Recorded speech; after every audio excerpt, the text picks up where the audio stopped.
And we are live. Oh, that was pathetic. We are live. Good afternoon, everybody, and welcome to Lunch and Learn. We've got our wonderful live studio audience here with us today, and to the millions watching on Zoom, and the millions watching on YouTube, and the millions watching on Facebook. That's a combined total of at least 3 million people. Yeah. Well, I can see here the ticker says none are watching on Facebook or YouTube, none are watching on Zoom. We've got our live studio audience, and that's the focus of today, folks. And we've got some great faces here. We've had a return of the wonderful Mr. Lewis, and the camera can't see him; he's just out of focus over there. But, ladies and gentlemen, brace yourselves. It's Ashley Kelman.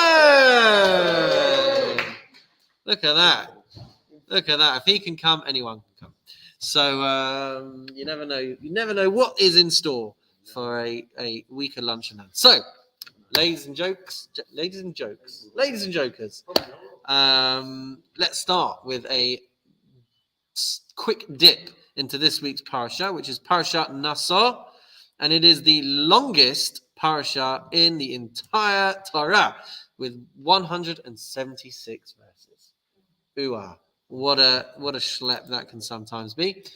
So that's a long one. There's a few different things that are covered in this week's parasha. Last week we read about the census taken of the Jewish people in Parashat Bamidbar, and as a carry on into this week's parasha, we take a census of just a small group, just the sons of Gershon, which is descended from the tribe of Levi. And they are going to be the people who work in the Mishkan, who transport different parts of the Mishkan.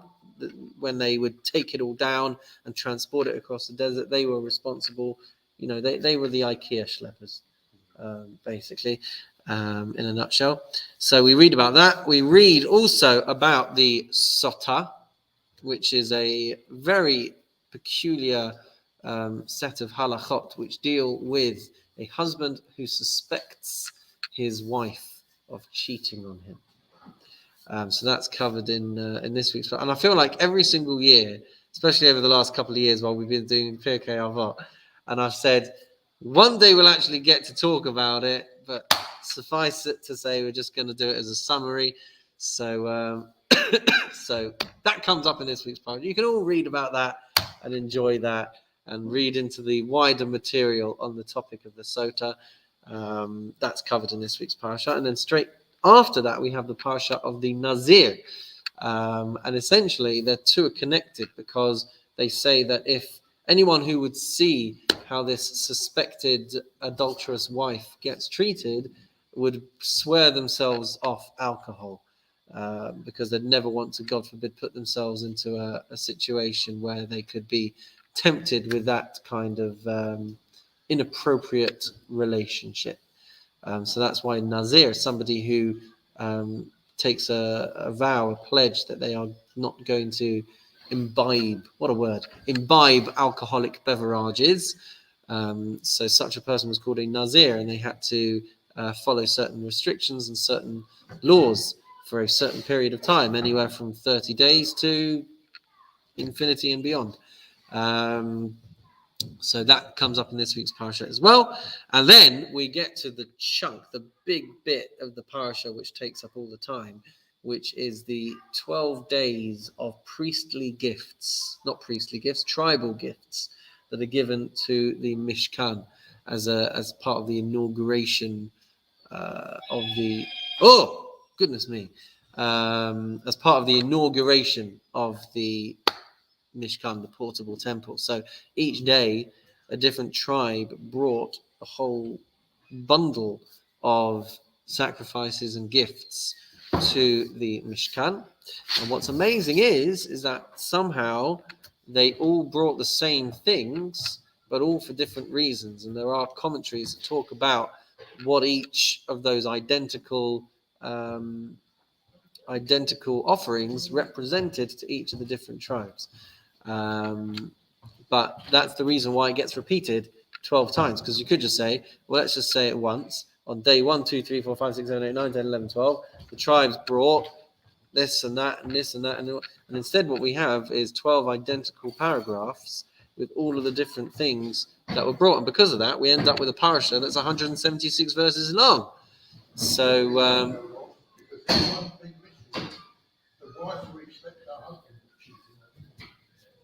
as I said, you could spend all day. You can spend all day on the sota, and it's a very difficult thing to wrap our heads around. The wife suspecting a husband of that. That's right. That's right. So, yes. No, well, why not? Never be afraid to ask anything. We could definitely spend a long time talking about the sota, and one day we will. By the way, I should point out, we did spend, when we used to do Lunch and Learn as a Parsha class, right, we did talk about the sota back then. So it's not like I'm always trying to avoid it. It's just taking us a long time to get through Pirkei Avot, that's all. So I have that to back me. So, but there's plenty to read. There's plenty to read that you could explore yourselves. So that's this week's Parsha in a nutshell. A Nazir could be a man or a woman. Is that accurate? Yeah? A Nazir could be a man or a woman? I didn't bring my water bottle in. Never mind. Yeah, probably won't. Is that cold water? That's really kind of you. Thank you, Joe. I'm sorry. It's unclear whether it was a good thing or a bad thing. Which one? With the Nazir? To take it up. Yes, that's right. It is unclear. But I wouldn't want to spoil Shearer's Parsha synopsis for the newsletter this week. But that's 100% right, because the Nazir seems to be taking a very noble. Thank you very much.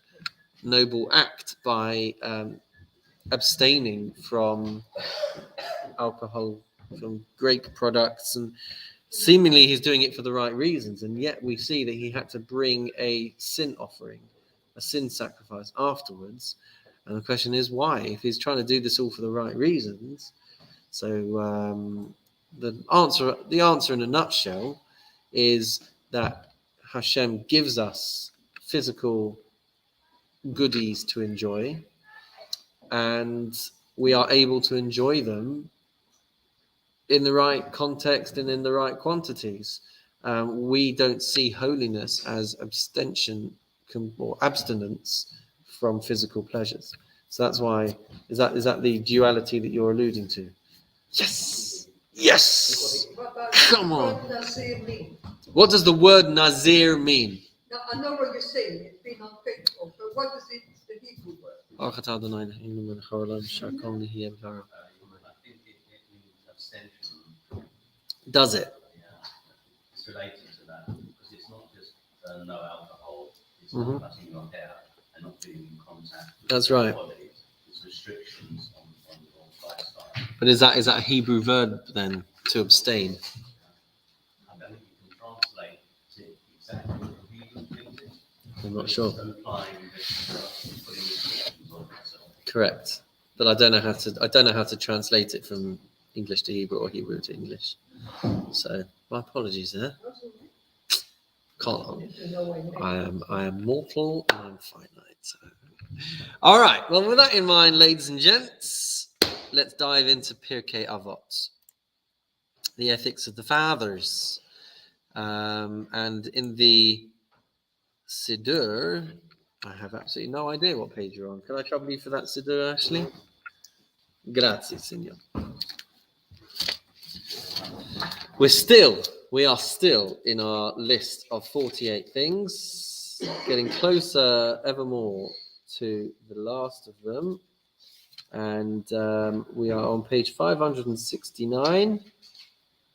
And 1, 2, 3, 4, 5, 6, 7. 7 lines down. 5, 6, 9. Sharing someone else's burden.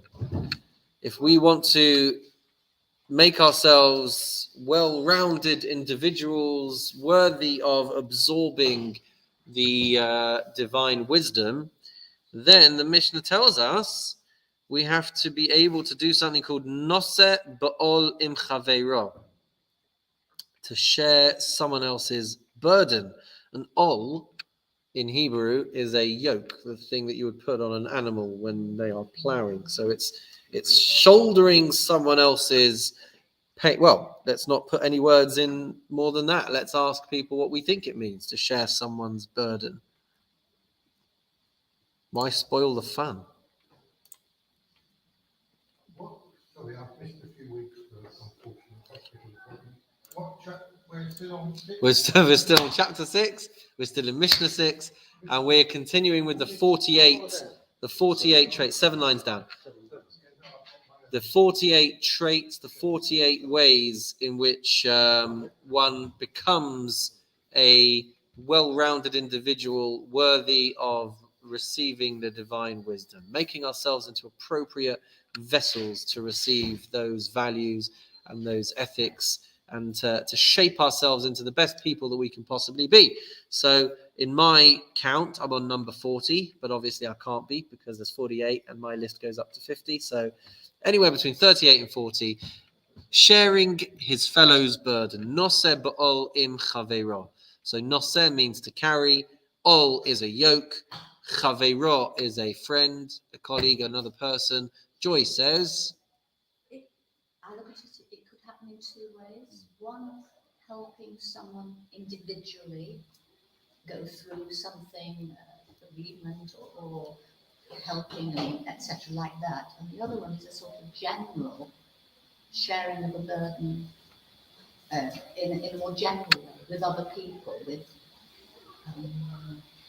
can't really express what I mean, but it's not a specific sharing someone's burden. It's sharing the burden of, well, climate problems and things like that. So that's a burden, and we have to do something about it together, and that's the sharing. so one is like a personal, I'm there for someone in their time of need, Yeah. and the other is kind of spreading the publicity about important issues and making sure that we're all taking equal responsibility. Yeah, Something like that. That's beautiful. Rita. Well, I suppose a similar thing to John. That's a very good example actually now. We are in the, some people actually this morning on telly saying they can't eat healthily because of, all fruit and everything else is very, very expensive. So the kids are not having the goodness they should have. So this is showing the burden. What they did, which I thought was amazing, you've got just one of these food banks which just shares healthy food. And I thought that was amazing. So we're sharing that burden from these people onto, you could see mothers coming with prayers, etc. You could see it all on telly. But then they're sharing the burden, isn't it? The food bank is there. And in Israel, they've got similar. In Israel, they've got, I think it's called leket, which go around to all these supermarkets and to all these farmers, and all of the leftover produce and all of the produce that doesn't make it onto the shelves. Because one of the things that we completely gloss over in society is that the stuff that makes it to the supermarket shelves are the things that look a certain way. And you can have perfectly good fruit and veg, and because they're a bit misshapen, so they don't make it onto the shelves. So there's an organization in Israel that gets together all of that and spreads it around to people who wouldn't be able to afford. Yeah? Wonky food. Yeah, I think it sounds like it's something a bit more than just commiserating with something. It sounds like when you say share it, that you're actually helping them to overcome a problem. You help them to overcome some sort of problem. Very nice. Anyone else? Regardless of whether they want to be Well, you're assuming it's some sort of positive help. It's an English saying, isn't it? Burden shared. A burden shared is a burden home. Sometimes people don't know they need help or want help and find it difficult to express that. It's a sort of perception thing. So perhaps the elite level of this is being able to find those people and help them and share their burden without them even realizing that was something that they would have needed. The overarching connection to all of this really is that for us to become, for want of another word, better people, for us to become well-rounded individuals, there comes a point, says the Mishnah, where we have to realize that life is not just about me. It's not just about the I. And I think that's really one of the most important points that this is saying, is that, we should be aspiring. It doesn't mean that we devote our entire lives to it necessarily, because obviously, as we see with Pirkei Avot, everything is a balance. But there has to be a dimension to what we do where we are realizing that life is not just about me. I remember an amazing observation. There's a rabbi in America called Rabbi Wallerstein. He died only a few weeks ago. He was very, very successful. He opened a few different schools and institutions, and he used to help a lot of troubled souls. And he used to talk about, how society is always focused on the I. Just look at the way everything's branded, the iPhone, the iPad, everything is all about I, me. So he said, I got so excited when Nintendo launched the Wii. Yeah? Finally, it's just about us. It's about we. It's about something more collective. Until he realized that they spell it W-I-I. And even within the world of collaborative and joint experience, it's still focusing just on the I.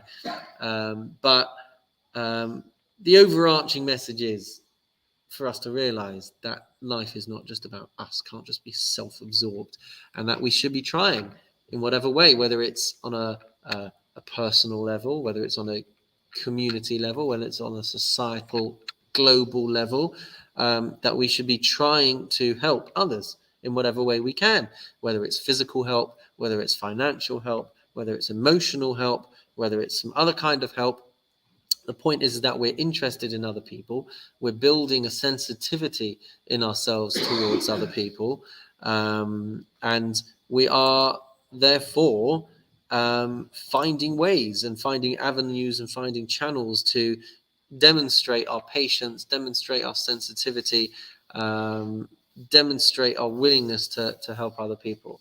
There's a couple of beautiful insights over here. There's a rabbi called Rabbi Shwadron, who observed that the starting point for the redemption of the Jewish people, the freedom of the Jewish people from Egypt, started by someone taking notice and sharing another's burden. He said he traces it all the way back to Joseph, when Joseph was languishing in prison. And he's all there on his own, and he's been sold as a slave. He's been abandoned by his family. He's been taken down to Egypt. He was doing pretty well for a time in the house of Potiphar until he got sent into prison. And that was the lowest of the low. But it didn't stop him. And what happened? There were two individuals there who were troubled, who had a burden, and he went to share that burden. He went to help those people in their time of need, despite the fact that he had nothing going for him. And one of them was the butler, and one of them was the baker. And the butler, because he was helped by Joseph, that is the starting point. That's the launch pad for Joseph ultimately coming out of jail for being... Did he share very well with the other guy? I mean, if somebody came to you with a problem and you said, well, actually, you can have your head shot. Not very sharing. He wasn't responsible for the outcome, but he nonetheless... But he nonetheless was with them in their time of need. And as a result of that, that was what the not the springboard, no, maybe the springboard. That was the springboard to Joseph being recognized by Pharaoh, by becoming the number 2 in Egypt, by bringing the family down to Egypt, and that ultimately goes into the time that they spent as slaves, but then ultimately they get redeemed. So the springboard, as it were, to the salvation of the Jewish people, the redemption of the Jewish people, was somebody demonstrating this particular trait, sharing in another's burden. There's another observation made as well, which is that the turning point for Moses to become God's primary messenger and to become the leader of the Jewish people is because he saw the burning bush. He was on alert, looking for things that might be out of place, having a sensitivity for things that weren't going as they should be, and that was the moment at which he then starts a communication with Hashem, which leads to him becoming the leader of the Jewish people, which leads to the Jewish people becoming freed from Egypt, etc., etc. So we see two occasions where just choosing not to focus on yourself and choosing not to focus on what your needs are, out of those two episodes sprung salvation. Rita. I've got a question. Could that also be words of kindness? Not just, you can't help with money, you can't do this, you can't do Absolutely. that. I would call that emotional support, or I would have included it. I would have included it. it under emotional support. But yes, it's giving of our time to try and alleviate the burden for somebody else, for realizing that we are part of, that we have a responsibility to other people. And sometimes we have to get down in the trenches with them, because people go through hard times, and it is a strong Jewish trait, therefore, to quite an intuitive one, but a Jewish trait nonetheless. But for us to make sure that we are empathizing, sympathizing, supporting, listening, and doing whatever we can to alleviate their burden and alleviate their pain. Any other comments or questions before we move on to number 41/39?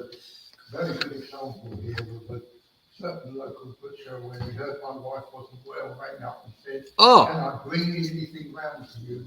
I'll bring it down. we could Very use up the rest of this. We could use up the rest of the hour with talking about all the times when Ashley has been noseh ba'olim chaveira. No, that was a butchering board. Oh, It was a young man in pushing. No, but we certainly without wanting to embarrass Ashley, I'd 100% agree. There are things that as a rabbi I'm privy to with the work that he does behind the scenes of helping people with their burdens. That you could most certainly say that Ashley is a leading expert in this. Rabbi, Yeah. please don't want to tell you something. Actually, he read it out to me yesterday, and I thought it was so touching. Well, nice and loudly so that the microphone can hear you. There was a good example in the Sunday Times this week of an elderly woman, 92 years old, and she saw a plot of land that she wanted to turn into a garden.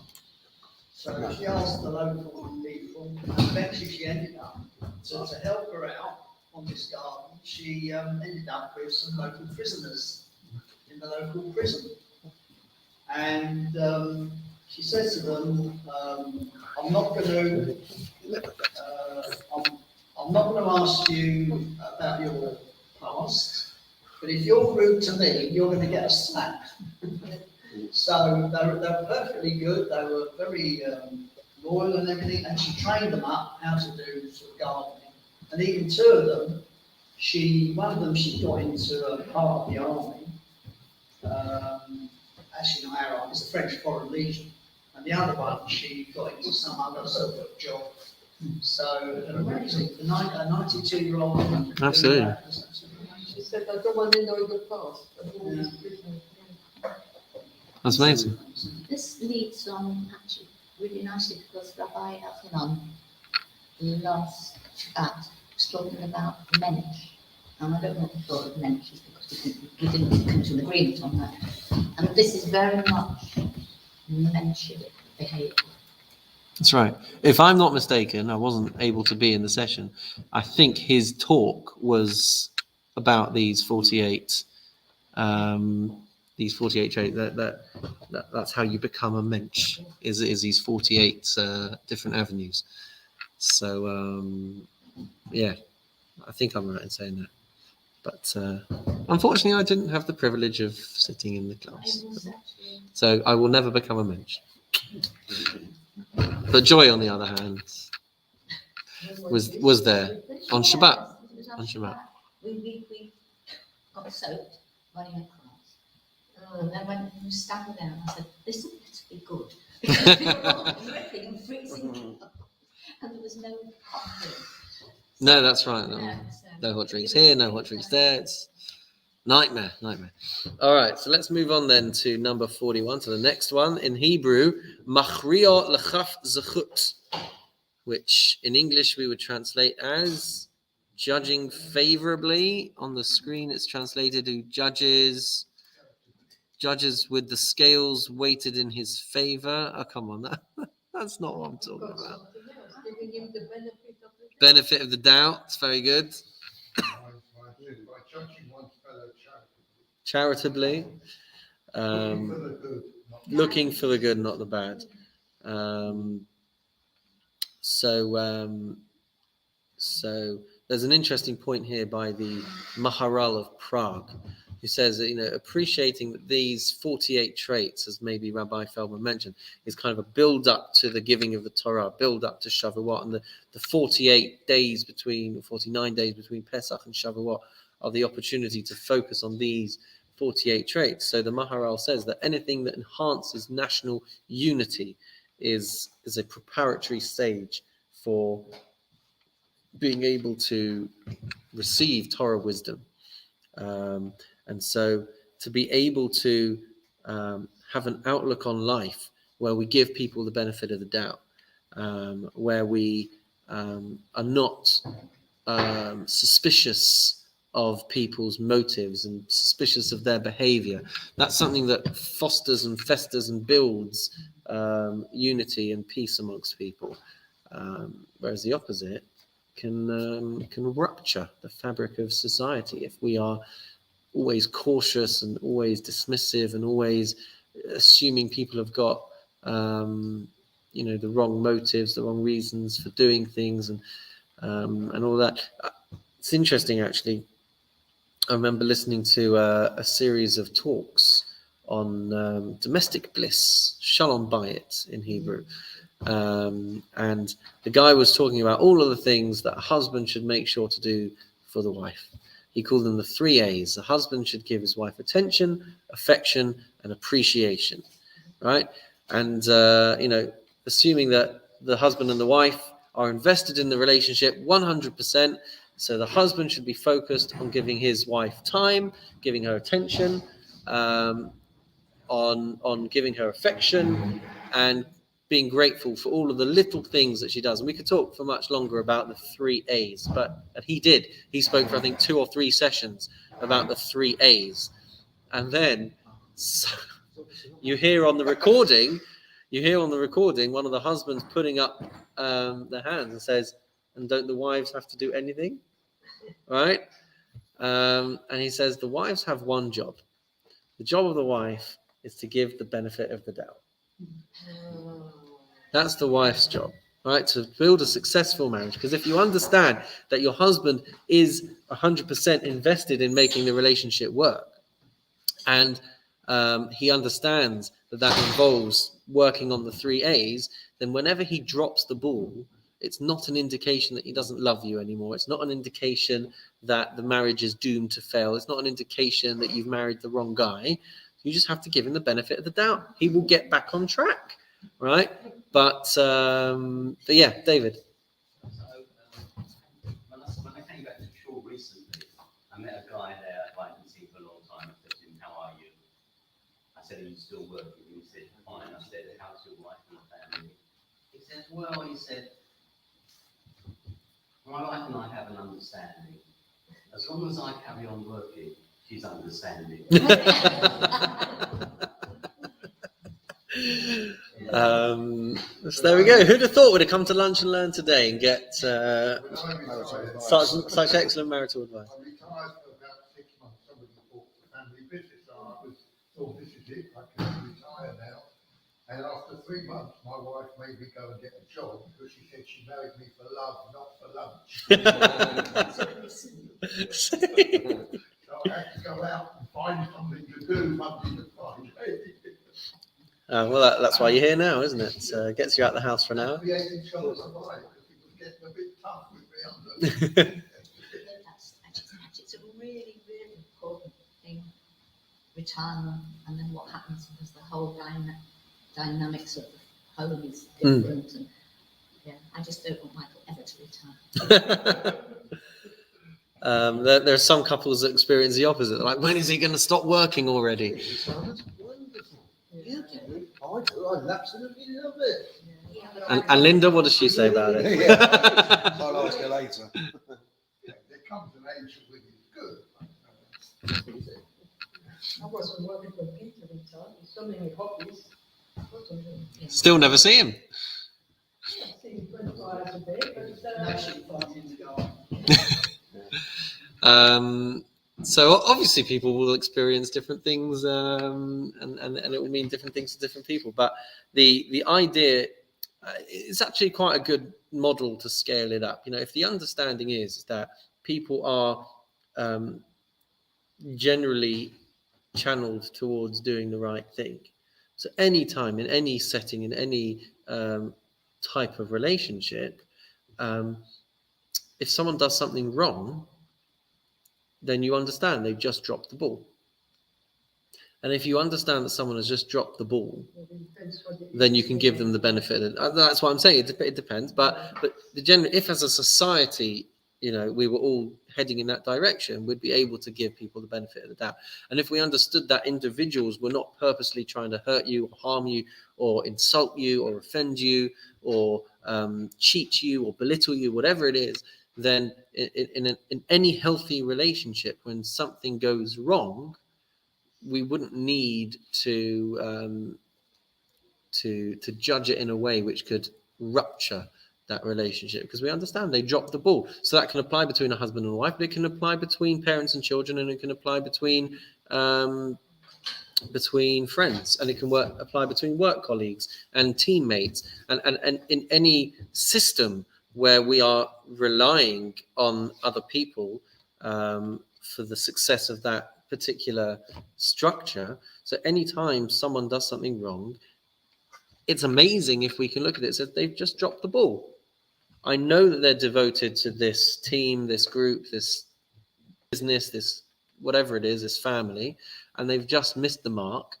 So to be able to judge people in that way, that unites us, that keeps us united, that keeps us at peace. There's another dimension to that, you're correct. But you're not in a position, I'm not in a position to judge somebody else, what motivates them for what they're doing. You can't, if somebody goes off the road for any reason, you don't know, you can't judge why that happened. So you have to accept it. So that's interesting, because it doesn't tell us to not judge at all. That's interesting, isn't it? It doesn't say here, just don't judge at all. It tells us to judge favorably, and perhaps the reason is because we understand that we are naturally going to judge in one way or another. And it's not realistic to say don't judge at all, because we're naturally going to form an opinion. And so the question is, do we work hard to try and form positive opinions and push ourselves that little bit harder, or do we fall into our natural tendency, which might be to judge people unfavorably and judge people critically and judge people with a very discerning eye? And what Rita was saying, but I'll come to you in a second, because you mentioned something else before, which is it depends on the context. It's worth pointing out there is a section of Jewish law that talks about this topic of judging people favorably, and it does split people into three camps. It splits people into, the righteous camp, the people that they always do good, and so if you see them doing wrong, then you've just got to still just squash any negative thoughts and judge them favorably. You know, you see the rabbi going into McDonald's, he's going to the toilet. Come on, let's be honest, right? Right. Then you've got people who are not so great. You know, the people that if you see them going into a McDonald's, you know they're going in for a burger. You know, so those people, you don't have to force yourself to live in a dream world and to be naive. If someone is a bit of a sinister character and they do something to offend you, then the naivety of judging them favorably in that particular scenario is not something that's expected by Jewish law. But the broadest category are those in the middle, right? The people who, and we confront these situations constantly, where someone, they've got a good track record and they had an off day with you and they said something to you, right? You can either throw all the toys out the pram and that's the end of the relationship, or we try that little bit harder to judge favorably. We try that little bit harder to see things from their perspective. We try that little bit harder to consider the fact that maybe something's going on in their day or in their life that's causing them to act out like that. So that's where it touches most of us, right? The people who, by and large, we get along with, and we're faced with a situation where we're like, that wasn't quite right. Now, is that because they're bad people, or is that because they made the mistake, and I should give them the benefit of the doubt? So yeah. Which is sometimes difficult. Actually, we had a chat with our kids, with my grandchildren, with the big ones, when he's maybe 17, about the trial, about that death and what was the other one? Death and His wife, ex-wife. and whatever. And I said to the kids, I said, they should have, that trial should have been the judge. Oh, you know which trial I'm talking about? I do know, yeah. The domestic violence trial. Yeah. And I said to my children, to my grandchildren, and to my children, I said, I would have loved to see a trial in America being, you both did it. You were wrong and you were wrong. And the kids were jumping at me, no, this isn't like this, and this is not like that, and it became a whole conversation. And the 17-year-old one, and a bit younger the other ones, the concept of life is just so different to ours. I would have loved to see both, because I think there is a bit of both in the trial. I don't think she's an angel, and I don't think he's an angel, but I would have liked to see, but they didn't. They haven't been sitting in our classes. That's Personally, right. it wasn't a trial of abuse, it was a trial for damages, and that's exactly what the judge said. One got some damages and one got some other damages. He said, you're both guilty, but one was more guilty than the other. So you actually did get that. But I'm not sure that it means... She lost it. I thought she lost the one in America. She lost most, but she's got $1.5 million in damages for something else. But yeah, he got 7 million and she got $1.5 million. So she was out of pocket by 5.5 million. But it was a disgrace. That's a lot of bagels. A lot of bagels. But it's ever such a difference. Because there are levels.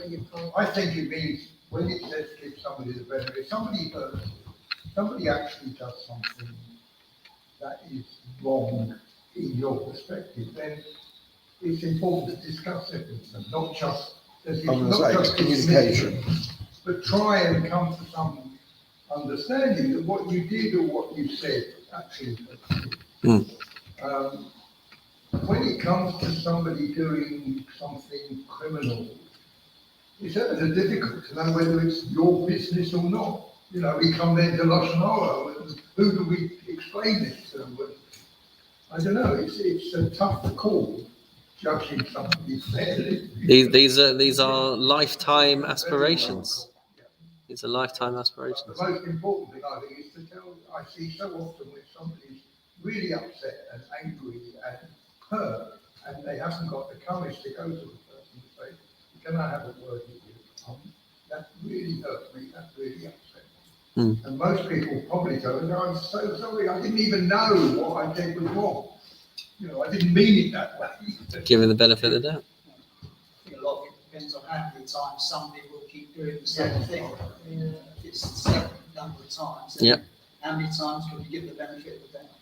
So that there will be a tipping point from a halachic point of view. You know, you're right. I can give you an example here. You can, but Joy had her hand up. Can we go? Is that all right? I'm thinking it was a time, it's also a timing thing because something recently happened, very, very recently. And there'd been quite a lot of bad feeling. And I thought, you know, this was after sitting at Jacqueline's show the other day, which was really thought-provoking. And the other person was there, and I went up to them at the end and I said, you know what, I think we ought to talk about this. This is uncomfortable. I'm not going to give you any detail, of course. But if you're watching, wasn't in the right place at that time Mm-hmm. to be able to, number one, accept what I was saying, and number two, to be able to respond in an appropriate way. And so what I'm saying is, I think giving someone all this sort of thing has to be about timing as well. Just give us Good some point. details. Right, so all those watching on Zoom and YouTube, we're going to be turning this off now. So let's go to Martin. Was one Rosh Yom Kippur here, and I was unfortunately asked to be warden in the shul at the back. And the speaker, the lady, came up to me and said, "Would you be kind enough to stop people coming in while I'm talking?" I said, "You can't do that on Yom Kippur and stuff, but I will ask people to stand at the start." Anyway, the lady came, she was speaking, a lady came in, and she actually sat a child down and started to feed him in the shul, a young child. And a few of the ladies were quite upset. It doesn't matter. I pointed and said, there is a place for you to feed the children. It doesn't matter what happened, other than 4 or 5 of her friends thought I told her to go, which I didn't do at all. But one thing is because they saw me pointing out, they put 2 and 2 together to make 6. And there was one lady came up to me and said, "You're a disgrace." I was very, very hurt. It had all got a bit out of hand. I went to the wardens at the real wardens and explained. But what I'm saying is people sometimes you see something that's happening and you don't see the whole story. You think you're seeing something which you're not. And there was once a very good advert on the television where you saw a white lady and a black man come and throw her aside. And it looked absolutely terrible. And looked, what are they doing? What are they showing? And then the next bit, there was a man upstairs with a ladder, and a bucket of something was falling. And he was actually doing a wonderful job pushing her out the way. But the way they put the first part, It looks awful. it looked as though it was a racist thing anyway, you know. And it's what you perceive. That, I think, also is very important. Sometimes we see something or hear something, and we see only a little bit of the story, and we jump to conclusions. Yeah. I think that's why it's the task of a lifetime to if we were all united in that front, then the world would be a better place. But we live in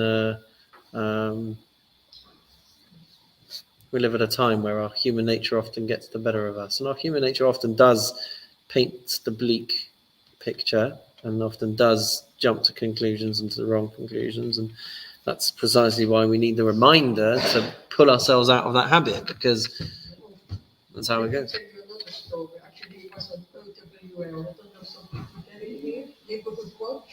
The thing tells you what's going on in the area. Okay.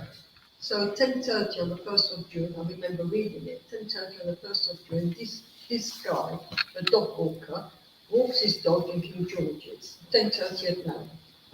And he sees 2 white girls and 2 black girls in a bin and puts them alight. In the bin. In a bin in King George. It happened a few The weeks people ago. were in the bin. Or they were lighting a About bin. Papers, I don't know, people threw papers, I don't know what's in the bin, but anyway, Oh, you can right. see down on the right up. Anyway, they were lighting up the bin. They were just mucking about really, lighting up the bin. So this dog walker said to these 4 kids, please don't do this because otherwise I call the police. So he got seriously assaulted. And now they're looking, actually I told the Rabbi Feldman the other day as well, so I thought it's terrible. I mean, in these 4 kids, they're looking for them now. And they're trying to parents to come forward because they must have smelled of smoke. They must have had their jacket torn or burned. And they're looking for 10, 12 years. He said one word, please don't do this, otherwise I call the police. And that was it. They said that and he was seriously assaulted, otherwise he would have been said seriously. The moral of the story is in this day and age, if there's 4 teenagers. Just call the police. The moral of the story is, but you see, you can't do anything either. Yeah. Benefit of the doubt. So let's do one more. Got a few more minutes. Probably be the last 1 or 2 for today. Ma'amido al ha'emet, ma'amido al shalom. Setting someone on a truthful course, setting someone on a peaceful course. In the English on the screen here, who leads him onto truth, who leads him onto peace. And what have we got in this one? Guiding him to truth and peace. It's got leading, guiding. What does Martin say? By leading the fellow to truth and by leading the one's fellow to peace. So ma'amid is a Hebrew word. La'amod means to stand up, and amud is a pillar. So this is kind of setting someone up, guiding them, leading them, putting them on the right track, and specifically the track that the mission talks about is on truth and peace. So let's go. What have we got to say? Advice. Sometimes you don't. Advice, actually. Passing your knowledge on to others. It's a good one. We've been waiting for Ashley to chime in. It's only taken you 52 minutes. Martin? What does it mean? I It's think very we don't difficult. understand the same. Sometimes you interview like these 2 men, this man did with these 4 teenagers trying to beat them. And as Joy said, it's all about timing. It's all about timing. It's all about context. Rabbi, what is truth in this context? What is truth in this context? Well, it says emet. Yeah. What does it I would imagine it means the emet of Torah. What does it mean? I don't understand that. Well, that's what we're talking about. Trying to build our understanding of what it would mean to lead someone to truth, lead someone to peace. If there's 2 people arguing or fighting or not happy with each other, obviously it's a mitzvah to try and bring them together. And there was that old story, wasn't there, of a rabbi who went to one and said, he really is sorry. It was Aaron. And the other rabbi, he went to the other man and said, he's really sorry and he really wants to stay.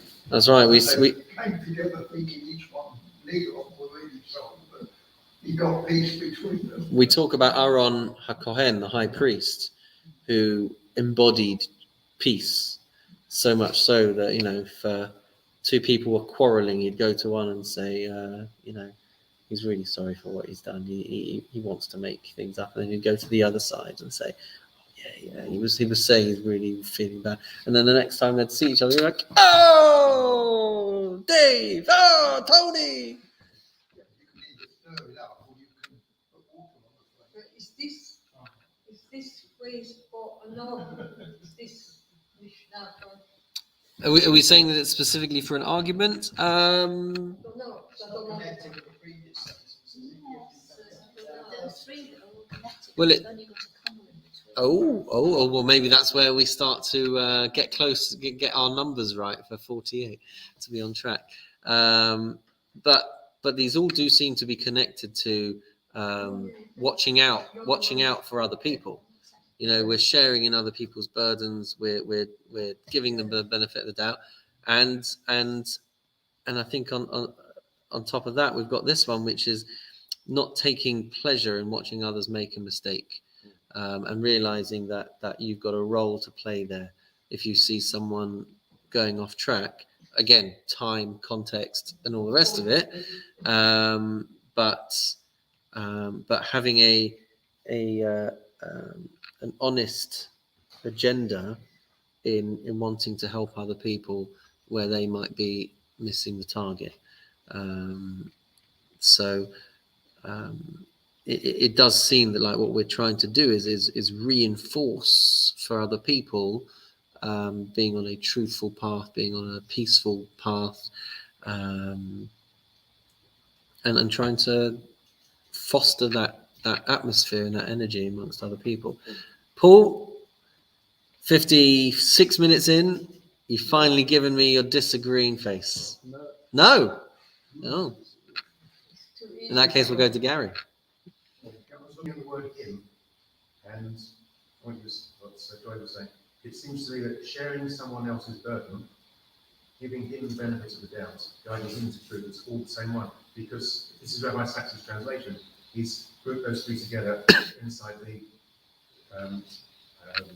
not just regular commas, but it has the semicolons. So it's all as one. It's the same thing. Sharing someone else's burden, giving him the benefit of the doubt, guiding him to truth and peace, is all one. It's the same person. Could well be. Can't prove you right, can't prove you wrong. What I'd need you to do is go through Rabbi Sachs's translation, 1, 2, 3, 4, and see what number you get to, and then we'll know if you're right. But it is very difficult. It must be, especially for a rabbi, when someone is. When do you point something out as being incorrect? When does it become offensive? Where do you do it? You know, it's tough to know what to do and how to do it. And So there is a Mishnah earlier on, isn't there, about number when 36. you tell somebody they're wrong. You know, it's the wrong and right time to do it. That's what I was looking for. Number 36 on my list, at least. Ohevet hatochachot, a couple of lines up. Loving reproof, which I remember was very, very lively conversation over here. Kind of accepting criticism and being open to criticism. So there's a mitzvah of tochacha, right? When we see someone doing something wrong, we have a mitzvah to correct them in the same way that we have a mitzvah and we have a parental responsibility to steer our children in the right direction. So there is a mitzvah to point out when people are doing things wrong, but that's tempered by the fact that it has to be someone who's going to be open to listening to what you've got to say.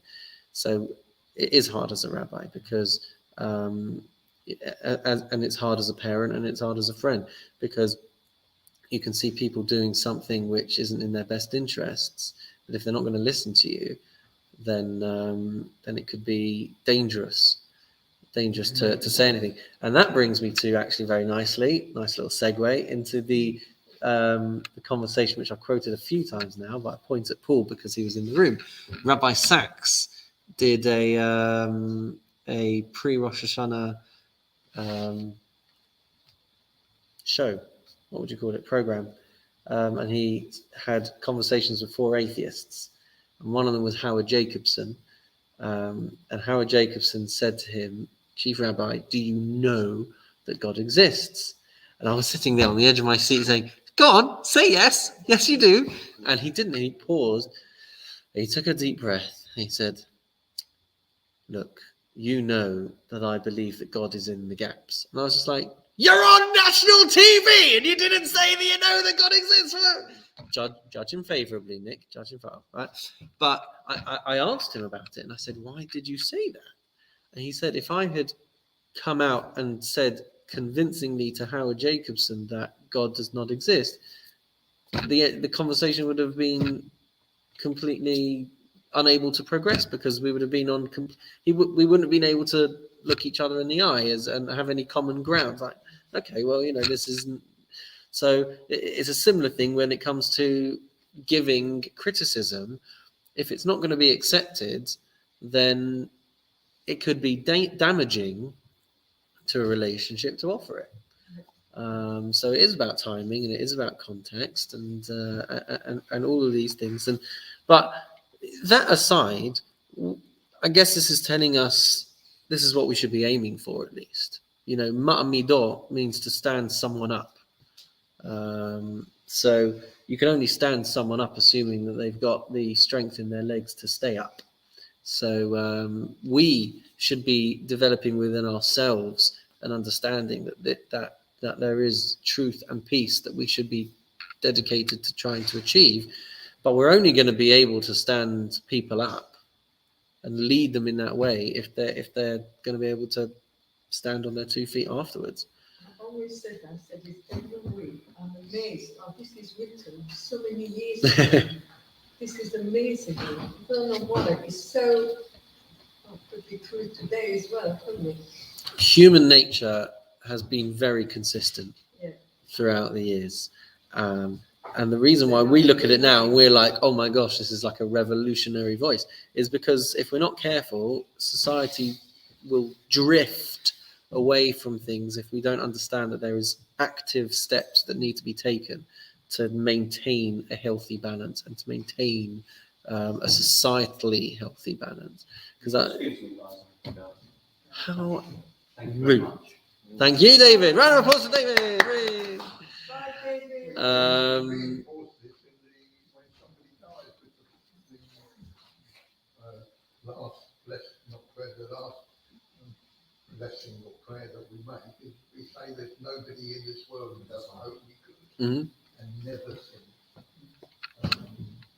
Which gives, when somebody's everybody's saying wonderful things, it stops the person who's saying, yeah, but once upon a time he did this or she did that. So, Although I have sat through some horrendous eulogies. we all make mistakes. Um, There's a lovely business story about the rabbi who said, I'm not going to bury this man until somebody comes forward and says something good. And nobody came forward. He said, you're going to be here all day till somebody walked forward and said he wasn't as bad as his brother. And on that note, ladies and gentlemen, we'll end the recording there. Come and join us for the after party.